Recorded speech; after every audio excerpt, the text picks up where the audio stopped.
Back to my YouTube channel J classes 05 पर स्वागत है। तो दोस्तों आज के हम लोग इस वीडियो पे देखने वाले हैं जो आप लोगों का एग्जाम होगा 4 फरवरी और 6 फरवरी। इसके लिए हम लोग इकोनॉमिक्स का वेरी इंपॉर्टेंट क्वेश्चन आंसर देखने वाले हैं जो डायरेक्ट आपके फाइनल एग्जाम में देखने के लिए मिलेगा। इसलिए आप लोग इस वीडियो को बिना स्किप करके देखिएगा और अंत तक देखिएगा। तो चलो हम लोग समय नहीं गवाते हैं और वीडियो को स्टार्ट करते हैं। तो दोस्तों फर्स्ट क्वेश्चन में पूछा गया है कि अर्थव्यवस्था की किस समस्या का संबंध उत्पादन की तकनीक के चयन से है। तो मेरे प्यार दोस्तों एक का जो राइट आंसर जो होगा वो ऑप्शन नंबर 3 हो जाएगा, कैसे उत्पादन करें। ठीक है, अब क्वेश्चन नंबर 2 की ओर बढ़ते हैं दोस्तों। तो पूछा गया है कि कुल उपयोगिता अधिकतम होती है जब सीमांत उपयोगिता मान क्या होता है दोस्तों। इसमें पूछा जा रहा है कि कुल उपयोगिता अधिकतम होती है, सीमांत उपयोगिता क्या होती है, तो शून्य हो जाती है। ठीक है दोस्तों, अब क्वेश्चन नंबर 3 की ओर बढ़ते हैं। तो इसमें पूछा गया है कि सामान्यतः एक उदासन वक्र होता है, जो सामान्यतः एक उदासन वक्र कैसा होता है, तो कैसा होता है दोस्तों, तो मूल बिंदु की ओर उत्तल होता है। ठीक है, तो 3 का ऑप्शन नंबर 3।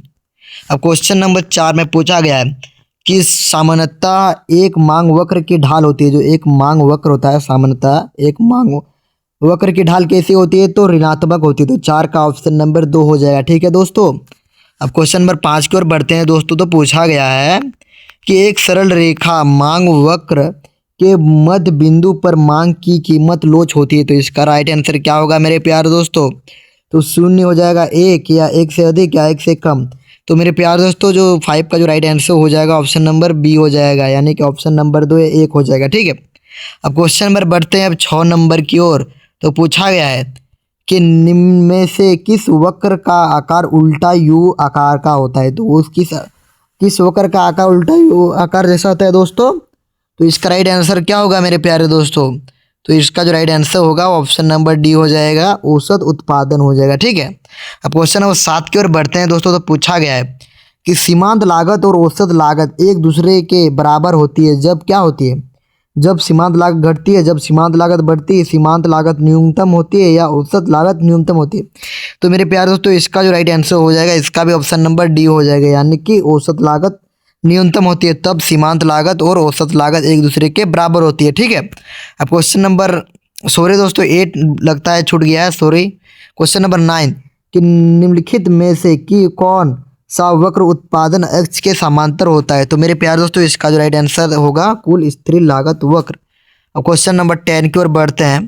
तो इसमें पूछा गया है कि पूर्ण प्रतिस्पर्धा बाजार में किस प्रकार की वस्तुएं उत्पादन होता है। ठीक है, मतलब पूर्ण प्रतिस्पर्धा बाजार में किस प्रकार की वस्तुओं का उत्पादन होता है। तो इसका जो राइट आंसर होगा मेरे प्यारे दोस्तों समरूप वस्तु। ठीक है, समरूप वस्तु हम लोग किसे कहते हैं, जो एक जैसा ही बाजार में लगता है। ठीक है, उसी को हम लोग समरूप वस्तु कहते हैं। क्वेश्चन नंबर 11 किसी वस्तु की मानवीय आवश्यकता को संतुष्ट करने की क्षमता कहलाती है। तो हम लोग क्या कहते हैं इसको दोस्तों, तो उसको उपभोग, उपयोगिता, गुण, रुचि। तो इसका जो राइट आंसर हो जाएगा वो हो जाएगा ऑप्शन नंबर क्या हो जाएगा, तो बी हो जाएगा, उपयोगिता हम लोग कहते हैं। ठीक है, क्वेश्चन नंबर 12 की ओर बढ़ते हैं। तो पूछा गया है कि उपयोगिता के क्रमवाचक विश्लेषण का प्रतिपादन किसने किया था, तो हिक्स और एलन ने दिया था। ठीक है, तो इसका राइट आंसर ऑप्शन नंबर 2 हो जाएगा। ठीक, क्वेश्चन नंबर 13 कि किसने कहा मुद्रा वह है जो मुद्रा का कार्य करता है। किसने कहा था, उसका क्या नाम था मेरे प्यारे दोस्तों, जो कहा था कि किसने कहा कि मुद्रा वह मुद्रा जो कार्य करता है। ठीक है, वो रॉबर्टसन ने कहा था, किन्स या हार्टल विदर्स ने या मार्शल ने। तो मेरे प्यारे दोस्तों इसका जो राइट आंसर हो जाएगा वो हो जाएगा आप सभी का हार्टल विदर्स हो जाएगा। ठीक है, क्वेश्चन नंबर 14 कर बढ़ते हैं दोस्तों। तो पूछा गया है कि भारत का केंद्रीय बैंक कौन सा है। तो भारत का जो केंद्रीय बैंक कौन सा है मेरे प्यारे दोस्तों, तो आप सभी को पता ही होगा कि भारतीय स्टेट बैंक हो जाएगा, या बैंक ऑफ इंडिया, या रिजर्व बैंक ऑफ इंडिया, या सेंट्रल बैंक ऑफ इंडिया। तो इसका जो राइट आंसर होगा मेरे प्यारे दोस्तों वो हो जाएगा भारतीय रिजर्व बैंक। ठीक, अब क्वेश्चन नंबर 15 की ओर बढ़ते हैं दोस्तों। तो पूछा गया है कि मंदी वह अवस्था है जब अर्थव्यवस्था में उत्पादन बढ़ता है, रोजगार बढ़ता है, रोजगार तथा उत्पादन स्तर बढ़ता है, रोजगार तथा उत्पादन स्तर गिरता है। तो मेरे प्यारे दोस्तों इसका जो right answer option number C हो जाएगा, यानी कि रोजगार तथा उत्पादन स्तर बढ़ता है। ठीक, क्वेश्चन नंबर 16 में पूछा गया है, क्या पूछा गया कि किस प्रकार की अर्थव्यवस्था में आर्थिक क्रियाकलापों का आयोजन निजी व्यक्ति संस्था के द्वारा होता है। तो निजी मतलब खुद अपना व्यवस्था चलाएगा, खुद अपना फैक्ट्री बनाएगा, खुद अपना कुछ भी बनाएगा, वो पूंजीवादी होता है। पूंजी रहेगा तभी तो खुद बना पाएगा, तो इसी हो जाएगा पूंजीवादी अर्थव्यवस्था। समझ में आ गया। अब क्वेश्चन नंबर 17 कर बढ़ते हैं दोस्तों। तो पूछा गया है कि निम्नलिखित में से किस वक्र की ढाल धनात्मक होती है, मतलब धनात्मक किस वक्र की ढाल होती है मेरे प्यारे दोस्तों, ये पूछा जा रहा है। पूर्ति वक्र, बजट रेखा, कुल उपयोगिता वक्र, कुल लागत वक्र। तो मेरे प्यारे दोस्तों 17 का जो राइट आंसर हो जाएगा वो ऑप्शन नंबर 2 हो जाएगा, बजट रेखा हो जाएगा। ठीक है।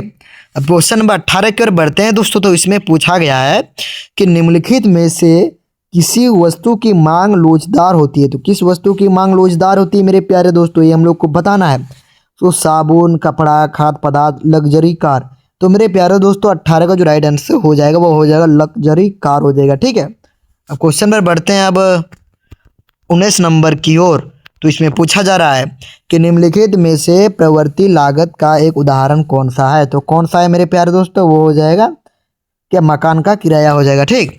क्वेश्चन नंबर 20, इसमें पूछा जा रहा है कि समष्टि अर्थशास्त्र में समष्टि शब्द का अर्थ क्या है। जो समष्टि अर्थशास्त्र हम लोग पढ़ते हैं और आप लोग पढ़े होंगे, तो उसका समष्टि अर्थशास्त्र में पूछा जा रहा है कि उसका अर्थ क्या होता है समष्टि का। तो क्या होता है, तो बड़ा, छोटा, समांतर, इनमें से सभी। तो मेरे प्यारे दोस्तों इसका जो राइट आंसर समष्टि यानी कि संपूर्ण, और संपूर्ण यदि किसी भी संपूर्ण किताब को पढ़ेंगे वो बड़ा किताब को पढ़ना पड़ेगा ना, तो यही हो जाएगा बड़ा। ठीक है। तो समझ में आ गया होगा। इस समष्टि में बड़ा होता है और व्यष्टि में छोटा होता है। ठीक है, याद कर लेना है। ठीक है। और देखो 21 नंबर में वही क्वेश्चन पूछा गया है कि व्यष्टि अर्थशास्त्र में व्यष्टि शब्द का अर्थ क्या होता है। तो इसका जो राइट आंसर होगा मेरे प्यारे दोस्तों वो छोटा हो जाएगा। ठीक है। अब क्वेश्चन पर बढ़ते हैं 22 नंबर की ओर कि निम्नलिखित में से कौन सा बैंक आम जनता से जमा स्वीकार नहीं करता है। मतलब कौन सा बैंक है जो आम जनता है, यानी कि हम लोग और आप लोग हैं, जो बैंक में स्वीकार नहीं करता है पैसा। ठीक है, ये हम लोग को बताना है। ठीक। तो क्या हो जाएगा, तो झारखंड राज्य ग्रामीण bank, bank of India, state bank of India, reserve bank of India. तो मेरे प्यारे दोस्तों इसका जो राइट आंसर जो होगा वो ऑप्शन नंबर डी हो जाएगा। ठीक है। वो रिजर्व बैंक ऑफ इंडिया वो मुद्रा निर्गमन करता है। ठीक है, लेकिन वो मुद्रा को जमा स्वीकार नहीं करता ये बैंक। ठीक। क्वेश्चन नंबर 23 में वही क्वेश्चन पूछा गया है कि भारत में मुद्रा निर्माण का कार्य कौन सा बैंक करता है। मुद्रा निर्माण यानी कि जो नोट जो छापा जाता है वो कहाँ, कौन बैंक में होता है, ये हम लोग को इसमें पूछा जा रहा है क्वेश्चन नंबर 23 में। तो सेंट्रल बैंक ऑफ इंडिया तो नहीं होगा, स्टेट बैंक ऑफ इंडिया भी नहीं होगा, बैंक ऑफ इंडिया भी नहीं होगा, लेकिन रिजर्व बैंक ऑफ इंडिया होगा। ठीक है। तो 23 का ऑप्शन नंबर 4 हो जाएगा। ठीक है मेरे प्यारे दोस्तों। अब क्वेश्चन पर बढ़ते हैं अब 24 नंबर की ओर। तो इसमें पूछा जा रहा है मेरे प्यारे दोस्तों कि यहाँ पर थे नहीं होगा, वेल्थ होगा। ठीक है, वेल्थ ऑफ नेशन नामक पुस्तक के लेखक कौन है मेरे प्यारे दोस्तों।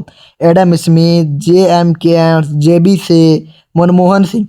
तो मेरे प्यारे दोस्तों इसको आप लोग को याद करना है कि वेल्थ ऑफ नेशन नामक पुस्तक के लेखक एडम स्मिथ है और यही अर्थशास्त्र के जनक है। ठीक है। और आप लोगों को पूछा जा सकता है कि अर्थशास्त्र में कल्याण संबंधी विचारधारा किसने दिया था। तो कल्याण से आप लोगों को याद करना है अल्फ्रेड मार्शल। ठीक है, क्या याद करना है, तो अल्फ्रेड मार्शल याद कर लेना है। ठीक है मेरे प्यारे दोस्तों, क्या, अल्फ्रेड मार्शल। ठीक।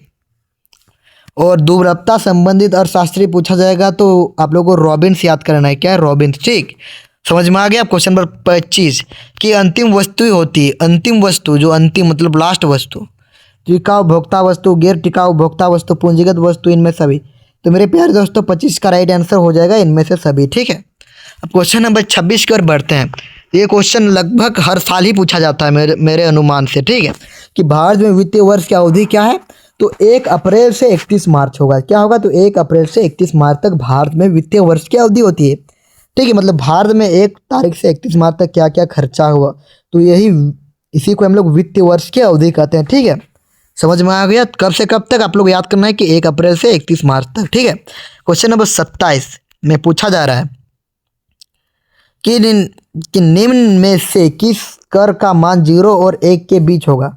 तो कौन होगा दोस्तों, उपभोग के सीमांत प्रवृत्ति, गुणक, उपभोक्ता की औसत प्रवृत्ति है, इनमें सभी। तो मेरे प्यार से इसका right answer option number D हो जाएगा। ठीक। क्वेश्चन नंबर 28 कि सरकार के राजस्व आय का एक स्रोत निम्न में से कौन है। सरकार का राजस्व आय का निम्न में से कौन सा एक स्रोत है, इसमें पूछा जा रहा है। तो ये सरकारी निवेश से लाभांश हो जाएगा। ठीक है, यही इसका राइट आंसर हो जाएगा। ठीक है मेरे प्यारे दोस्तों 28 का। क्वेश्चन नंबर 29 की ओर बढ़ते हैं दोस्तों। तो पूछा गया है कि किस प्रकार के बजट में सरकार का व्यय उसके आय से अधिक होता है। तो हम लोग को इसमें पूछा जा रहा है कि सरकार का व्यय उसके अधिक होता है। ठीक है तो घाटे का बजट क्या हो जाए, तो घाटे का बजट। ठीक है और आप लोगों को पूछा जा सकता है घाटे का बजट क्या है, तो आप लोग लिख लीजिएगा। ठीक क्योंकि मैंने आप लोगों को 2 मार्क्स का इकोनॉमिक्स का बता चुका हूँ। ठीक है आप लोग याद करें 2 मार्क्स का भी बता चुका हूँ, सब्जेक्टिव क्वेश्चन आंसर और 3 मार्क्स का भी बता चुका हूँ। ठीक है आप लोग ध्यान से इन दोनों वीडियो को देख लेना है और एग्जाम में जाना है, इसी से ही आप लोगों का सारा क्वेश्चन मिल जाएगा। ठीक है दोस्तों सारा क्वेश्चन सब्जेक्टिव मिल जाएगा। ठीक आप लोग इस वीडियो खत्म होने के बाद उस वीडियो को जरूर देख लेना। ठीक है क्वेश्चन नंबर अब 30 कि भारत में निम्नलिखित में से किस उत्पाद को जीएसटी से बाहर रखा गया। तो क्या हो जाएगा मेरे पास, पेट्रोलियम उत्पाद। ठीक है तो थैंक यू फ्रेंड्स। तो ये वीडियो आप लोगों को अच्छा लगा तो अपने दोस्तों के साथ ज़्यादा से ज़्यादा शेयर करें और इस चैनल पर न्यू है तो सब्सक्राइब कर लीजिए। जय हिंद और वंदे मातरम। और आप लोगों ने 2 मार्क्स का क्वेश्चन आंसर और 3 मार्क्स का नहीं देखे हैं तो आप लोग देख लीजिएगा। ठीक है जय हिंद वंदे मातरम।